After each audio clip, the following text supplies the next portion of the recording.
네, 안녕하세요. 코어A 프로세서 지원센터의 이광호입니다. 소개해드리는 내용은 특허청 주관의 핵심 프로세서 코어A 활용 확산 지원 사업에 의하여 진행되는 코어A의 디버거에 관한 내용입니다. 그럼 많은 관심 가져주시기 바랍니다.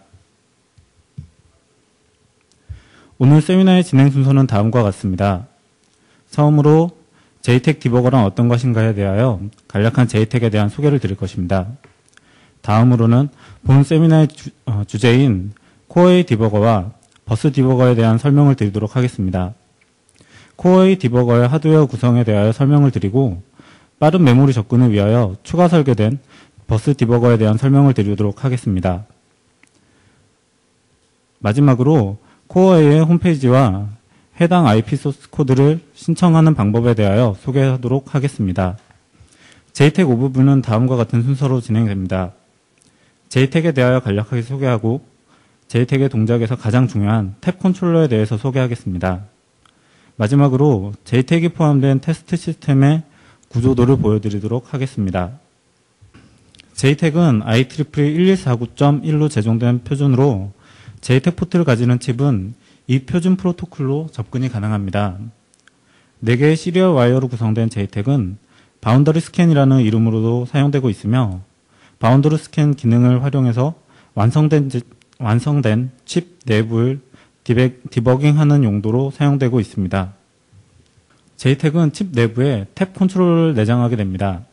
이 탭 컨트롤러는 JTAG의 4개의 시리얼 와이어로 연결됩니다. TCK는 테스트 클럭으로 시스템의 클럭과 다른 비율로 동작할 수 있습니다. TMS는 테스트 모드 신호로 테스트 모드를 변경시키는 데 사용되어집니다.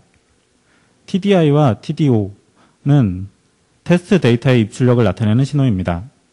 마지막으로 TRST는 옵션으로 사용되는 신호로서 탭 컨트롤러의 리셋에 사용됩니다. 이 신호는 다른 글로벌 신호로 대체해도 무관합니다. 탭 컨트롤러의 동작을 나타내는 상태 다이어그램입니다. 앞서 말한 TCK와 TMS를 이용하여 각각의 상태로 처리하게 되며 가장 우측 라인은 인스트럭션 레지스터를 접근하는 상태들을 나타내고 있습니다. 인스트럭션 레지스터란 JTAG의 동작을 지정하는 레지스터들입니다. 중간 라인은 데이터 레지스터에 접근하는 상태들을 나타내며 이 상태에서 시스템의 내부 데이터에 대해 접근하게 됩니다. JTAG의 표준안에 따라서 이 테이블의 인스트럭션들을 지원하여야 합니다. 맨데토리로 정해진 인스트럭션들은 반드시 지원해야 되며 옵셔널은 지원하지 않아도 무방합니다. 각 인스트럭션에 대한 자세한 설명은 JTAG 스펙을 참고하시기 바랍니다. 추가 설계된 버스 디버거 같은 경우는 유저 코드를 이용하고 있습니다. 이 그림은 JTAG을 포함한 시스템을 나타내고 있습니다. 탭 컨트롤을 통해서 내부 레지스터와 시스템의 디버깅을 수행하게 됩니다. 탭 컨트롤을 이용해서 인스트럭션 레지스터를 설정하고 내부 레지스터는 데이터 레지스터로 간주해서 접근을 하게 됩니다. 이제부터는 코어A의 디버거에 대해서 설명드리도록 하겠습니다. A의 인티저 코어와 OCD의 연결 및 구조에 대해서 설명을 드리도록 하고 다음으로 OCD의 내부 레지스터와 디버거 패킷에 대해서 설명을 드리도록 하겠습니다. OCD는 코어A의 인티저 코어와 시스템 버스 중간에 위치하게 되며 인티저 코어의 입출력 데이터를 가로채도록 구성되어 있습니다. OCD는 OCE와 DCU 그리고 탭 컨트롤러로 구성되어 있으며 OCE는 디버깅에 관련된 레지스터들 그리고 브레이크 포인트를 체크하는 로직으로 구성되어 있으며 DCU는 디버깅에 관련된 인티저 코어의 제어 신호들을 생성하게 됩니다. 탭 로직은 탭 컨트롤러와 관련된 레지스터들로 구성이 되어 있습니다. 이 그림은 실제 OCD의 내부 구조를 보여주고 있습니다. 왼쪽부터 코어A 탭과 클럭젠, 스캔체인, OCE 그리고 DCU가 위치하고 있습니다. 코어 A 탭은 JTAG 포트를 통해서 외부와 연결되고 내부 OCD 로직에 필요한 제어 신호들을 생성합니다.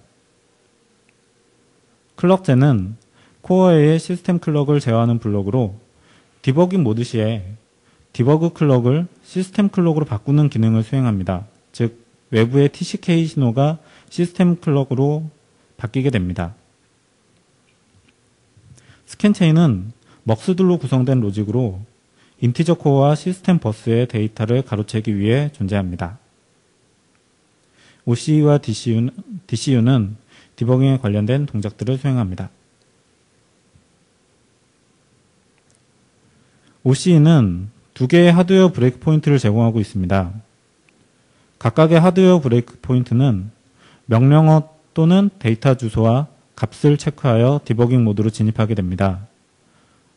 여기서 WPTC value라는 컨트롤 레지스터를 설정해서 해당하는 하드웨어 브레이크 포인트를 명령어를 체크하는 용도로 쓸지 데이터를 체크하는 용도로 쓸지를 선택하도록 구성되어 있습니다.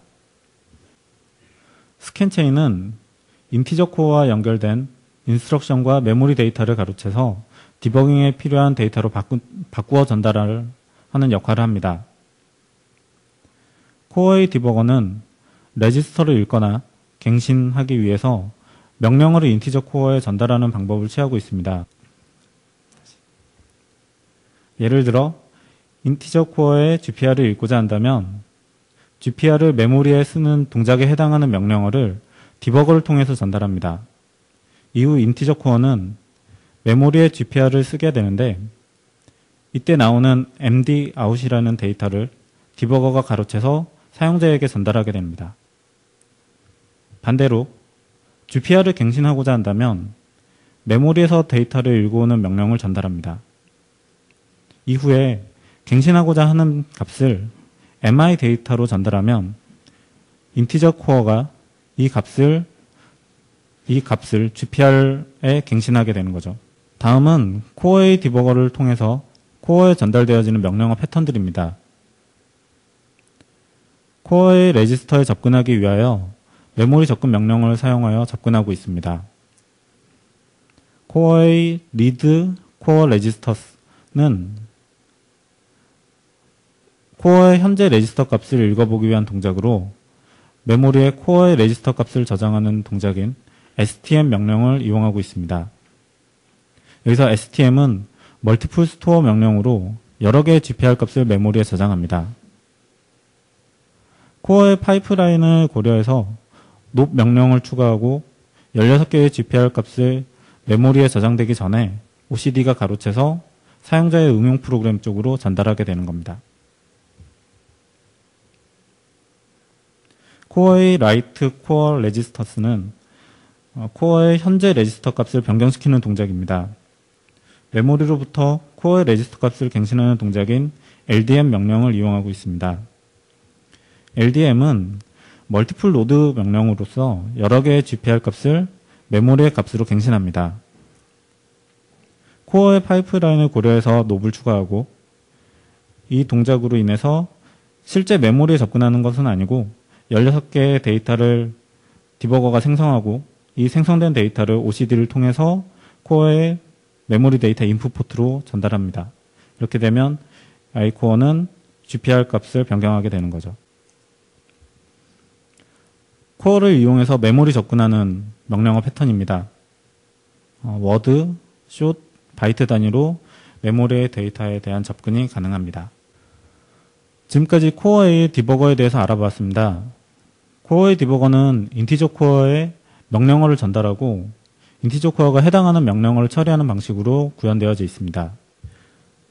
이러한 이유로 코어의 디버거는 인티저 코어와 시스템 코프로세서 사이에 위치하며 메모리 데이터와 명령어 데이터를 가로채거나 또는 교체하는 형태를 취하고 있습니다. 이러한 형태의 디버거는 매번 명령어를 전달하여야 하기 때문에 수행 속도가 느려지는 단점이 있습니다. 때문에 초기의 프로그램 코드나 프로그램에 사용되어질 데이터들을 메모리에 전달하는 경우에는 전용의 인터페이스를 이용하는 것이 더 효과적입니다. 각 메모리의 전용 인터페이스를 이용하는 것이 가장 효과적이겠지만 칩 내부의 메모리와 같은 경우에는 이를 활용할 수가 없습니다. 해결책으로 시스템 버스를 직접 제어할 수 있는 버스 디버거를 이용하는 방법이 있을 수 있습니다.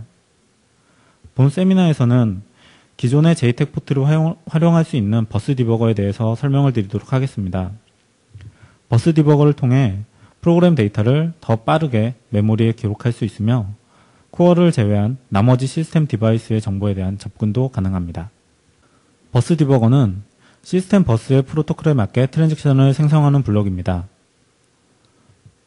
버스 디버거를 기존의 시스템에 추가하기 위해서는 몇 가지 작업을 진행해야 됩니다.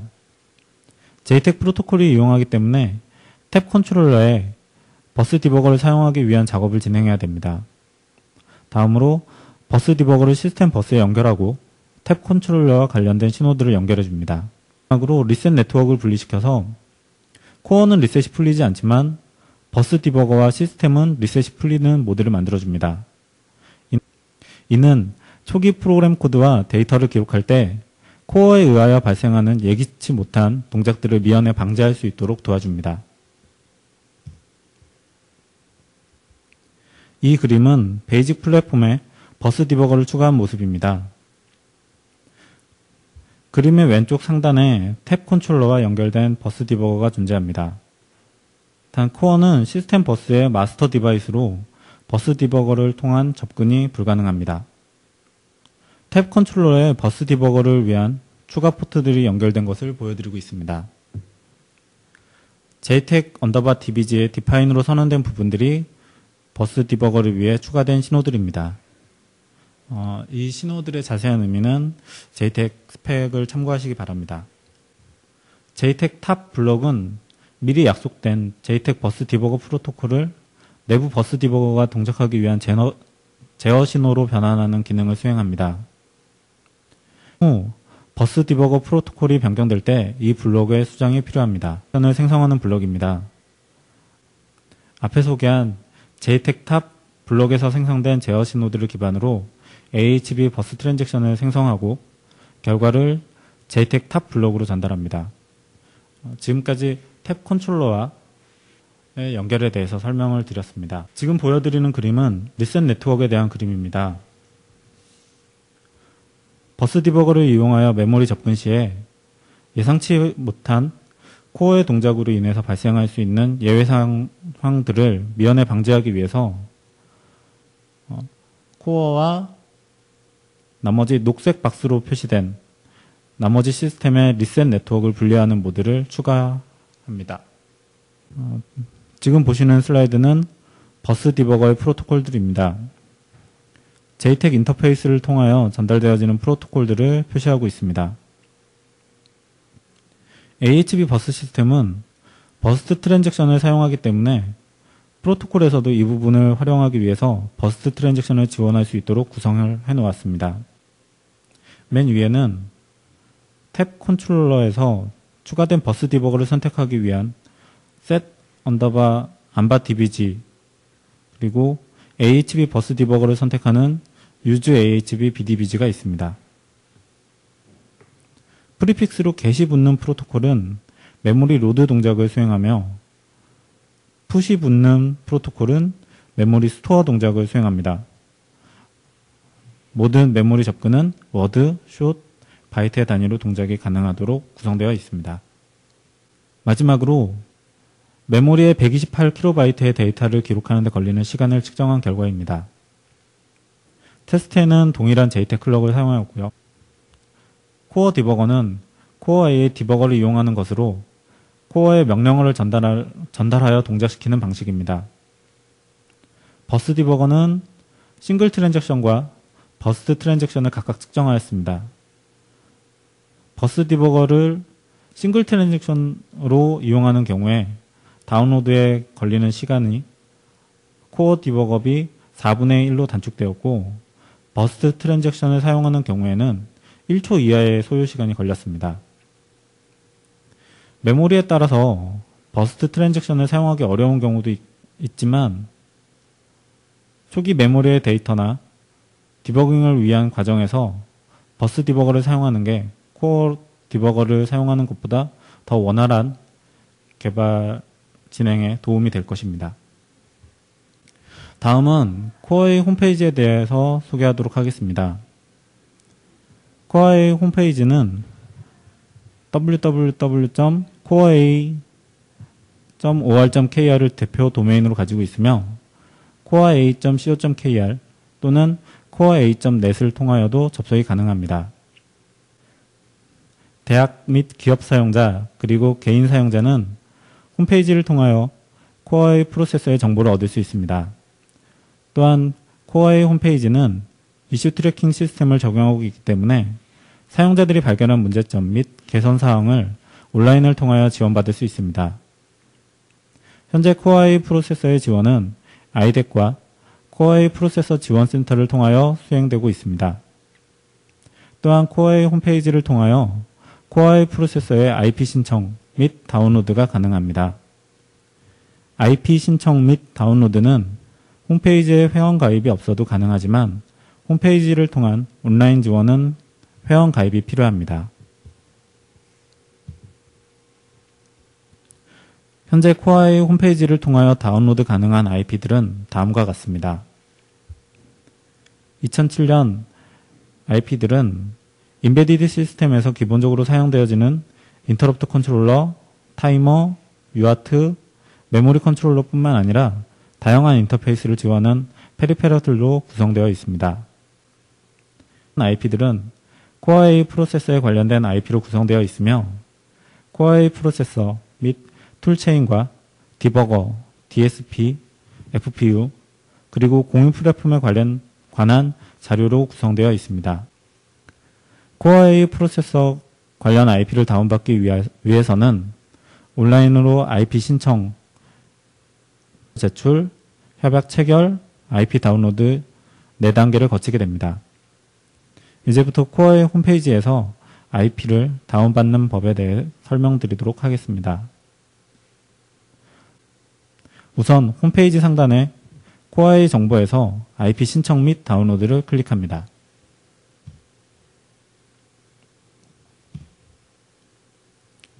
해당 페이지에서는 IP 신청에 대한 절차가 설명되어 있으며 협약서를 다운로드 받을 수 있습니다.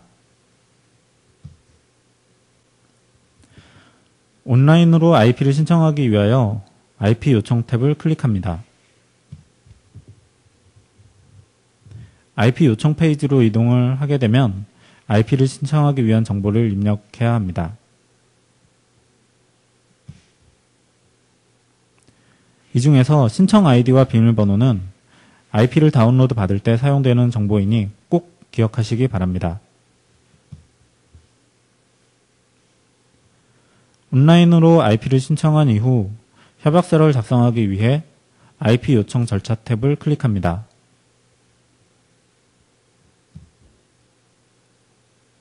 IP 요청 절차 페이지로 이동한 이후 페이지의 하단에서 기술 협약서를 다운로드 받습니다.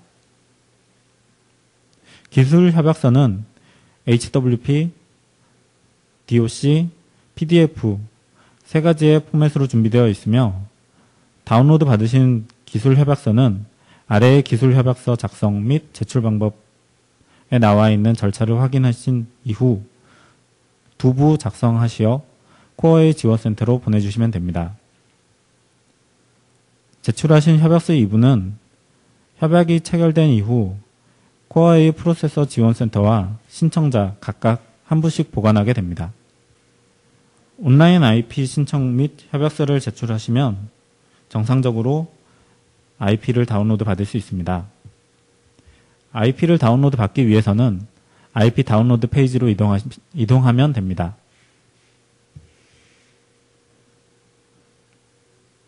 IP 다운로드 페이지로 이동한 이후 접수 번호와 신청자 확인 번호를 입력하시고 결과를 조회하시면 됩니다.